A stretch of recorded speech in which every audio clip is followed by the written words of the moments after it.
Okay, hello mga lods. Magkasama pala kami kahapon ng jeep ko. Tapos kasi parang nasanay siya na bibigyan ko ng portrait o kaya love letters pag anniversary namin. Tapos nung nakaraang mga mansari, anniversary namin, parang sa sobrang busy nakalimutan ko na gumawa. Kaya tinanong ko siya kung anong gusto niyang matanggap. Sabi ko baka pwede na lang, bigyan ko lang siya ng bleach art. Sabi niya hindi naman ganun kasi parang nagdidiman ako. Sabi ko ayos lang naman kasi gusto ko lang naman na maging personal model ka. Binigay ko sa kanya yung cellphone ko. Tapos sabi ko baka pwede ka pumili ka ng gusto mong i-bleach art ko. Sabi niya sige, ako titingnan ko. Tapos wala siyang sinabi sa akin. Tapos nung kinuha ko yung cellphone, ito yung nakita ko na pag open ko sa screen, ito yung nakikita ko. Sabi ko ito kaya yung gusto niyang ipaano. Kaya ito na lang ang ginagawa ko. Parang lang,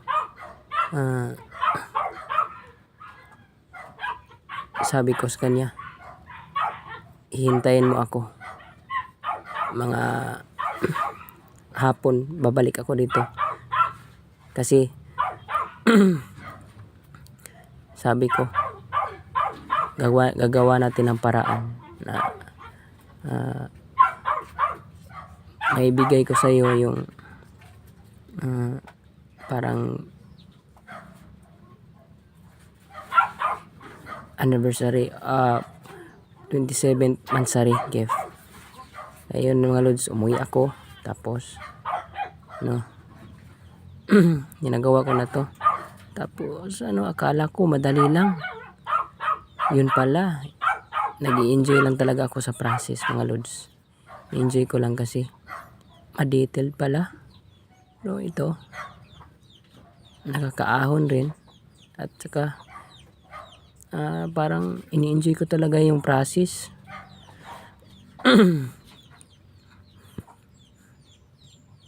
Ito pa lang yung ginagamit na to na mga lods, yung Urban Pipe black t-shirt.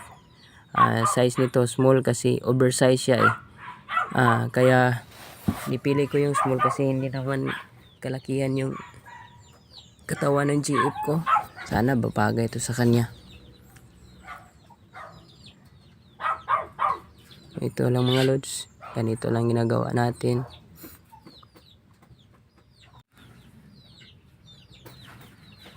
Sana makabawi ito kahit papaano mga lods. Kasi parang nafe-feel niya na parang nagbago ka na. Kasi dati pag mansari natin, anniversary, may love letters ka na ibinigay sa akin, kaya portrait. Ayaw ko naman na maramdaman niya yun. Kasi talaga, medyo kapag tumatanggap na tayo sa adulting stage, may mga responsibilidad na tayo na gagampanan. Kailangan magtrabaho para matustusan yung mga pangangailangan. Tsaka minsan nakakapagod rin Tapos nakakatamad din pag may load. Kasi inahanda mo yung yung mga art mats mo. Tapos ayun, nagfi-Facebook, scroll lang scroll sa TikTok. Kaya wala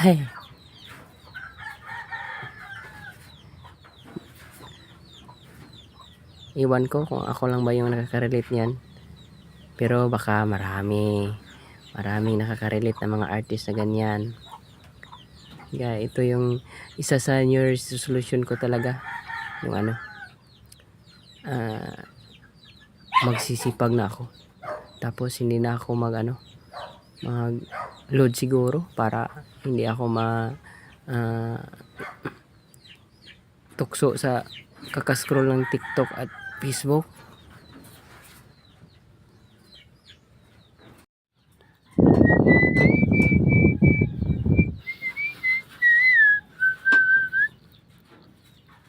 Ito pala yung naisipan ko mga lods na ilagay sa front ng t-shirt. Yung faith, hope, ito pala yung naisipan ko na ilagay sa front ng t-shirt mga lods, na parang nag-a-apply siguro ito sa pinapagawa ng GF ko.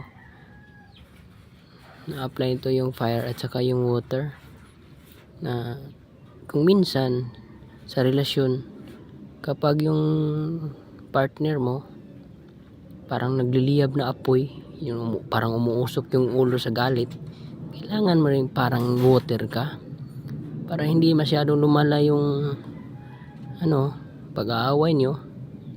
Kailangan malamig yung isa.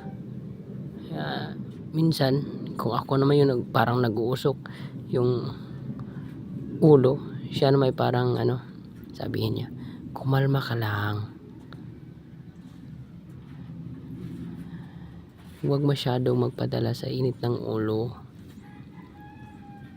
Kaya ito mga lods, malapit na nating matapos yung ginagawa natin, at sana magugustuhan niya. Kasi minsan parang tong GF ko, para bang kailangan talaga pay attention ka talaga, kasi parang minsan hindi siya nagsasalita, kaya sa action ka na lang lalong lalo na kapag galito. Nako,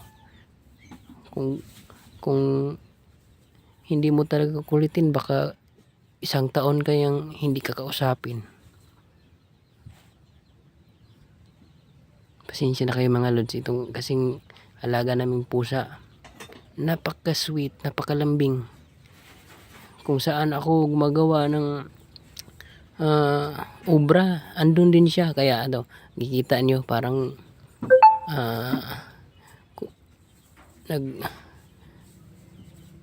yung video natin parang umaalog, kasi yung pusa namin napakakulit. Ito na mga lods, patapos na yung gawa na. Ito na mga lods, tapos na yung gawa natin. Sana magugustuhan niya. Ito na mga lods, sinusuotan niya at parang umiiyak pa kaya yinakap ko na lang. Thank you mga lods.